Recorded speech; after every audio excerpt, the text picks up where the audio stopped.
গনাপুর ইকবাল মালের খেলা, গনাপুরের সাফ লামপুর গ্রামের খেলা আমরা দেখলাম। লামপুর গ্রামের খেলা হচ্ছে।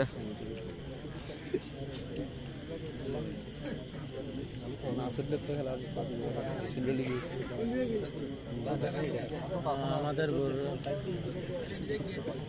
আমি কুয়েত থেকে দেখছি দেলোয়ার মিয়া, ধন্যবাদ। মের হোসেন কি অবস্থা, ব্যাপার কি তুমি কইয়া? ধন্যবাদ।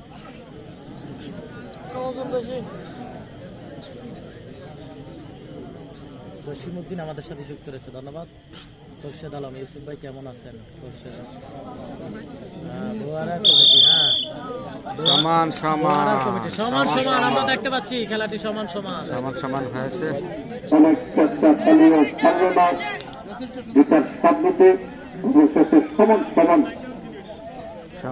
খেলাটা দুজনকে আমাদের রেফারির দায়িত্ব পালন করছেন আমাদের অভিজ্ঞ রেফারি, এবং মিঠু মালের পক্ষ থেকে দুজনকে পুরস্কার দিলেন 1000 টাকা। অনেকক্ষণ ধরে খেলার পরেও তারা পাস পেল না, কিন্তু কাঙ্ক্ষিত পুরস্কার